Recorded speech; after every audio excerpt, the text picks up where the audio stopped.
If you want to cut intricate designs and fine details into wood, a scroll saw is the tool you're looking for.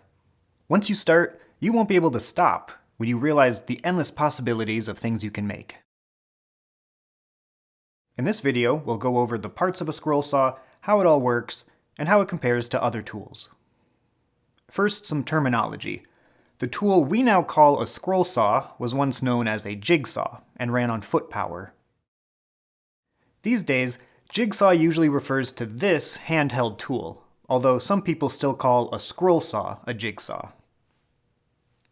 Every scroll saw is different, but most of the ones you see will share roughly similar features. Refer to your owner's manual for details on your specific tool. A scroll saw uses a very thin, 5-inch long blade, held between two arms, one above and one below the table. For the sake of your happiness, get a saw that has some kind of simple, quick change system for swapping blades. You want to be able to change a blade in seconds, with no tools or fiddling around. This is a reciprocating tool, so the blade moves up and down in a short stroke. Then you just steer your workpiece through it, and you can cut straight lines, curves, and even tight corners. Scroll saw blades are tiny, so it's possible to cut very precise shapes. Most saws can accommodate wood up to around 2 inches thick. Part of what makes this tool so versatile is its ability to make interior or pierce cuts by first drilling a hole in the waist area of your piece, then threading the blade through and resecuring it. Some saws have an arm that raises to make that threading a little easier. So we have the arms and the blade, then there's the table, the flat surface your workpiece sits on while you cut.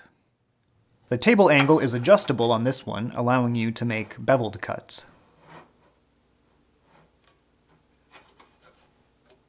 On some saws, the blade tilts while the table stays level, which is a little more user-friendly.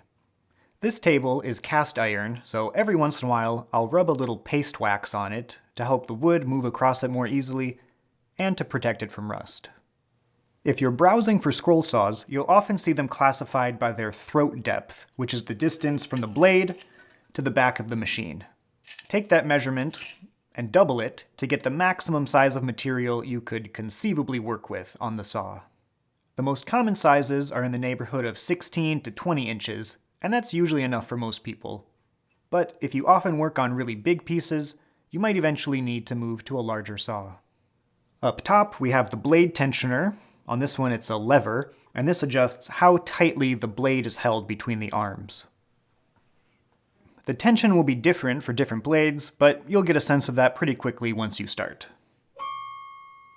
Then we have the power switch and the speed control knob to change the speed of the blade. Variable speed is a useful feature to have because you can adjust based on the wood, the blade, and just your personal preference.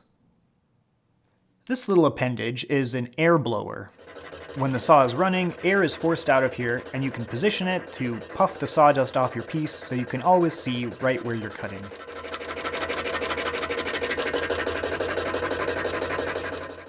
A saw might also include a foot to hold down your workpiece.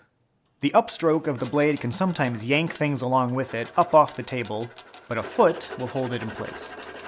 However, at least with this particular design, I find the saw unusable with it installed. It's just in the way of everything, and I've never used it. And that is a scroll saw. Like I said, they're all a little bit different, but they share the same basic genetics. No matter what saw you're using though, be sure that it's securely bolted or clamped down before you start. You don't want it to vibrate its way off the edge of the table as you're using it. All scroll saws will vibrate to some degree since the blade is essentially just shaking up and down. When you're planning your budget, keep in mind that one of the things you're paying for in a mid to high price saw is a reduction in vibration, compared to lower end models that might not run quite as smoothly.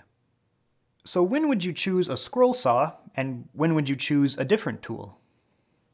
If you want to go old school, a coping saw or fret saw would be the affordable hand-powered equivalent.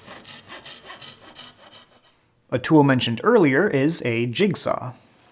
A jigsaw can do curves and interior cuts, but its larger blade just can't get anywhere near the small detail a scroll saw is capable of. Jigsaws are usually more suited for rough cuts in larger pieces of wood. Another related option is a bandsaw. I don't own a bandsaw, so I drew a picture of one instead. They can cut curves, but can't make interior cuts, since a bandsaw blade is a continuous spinning loop. And again, if you want really intricate detail, a bandsaw is probably just too big.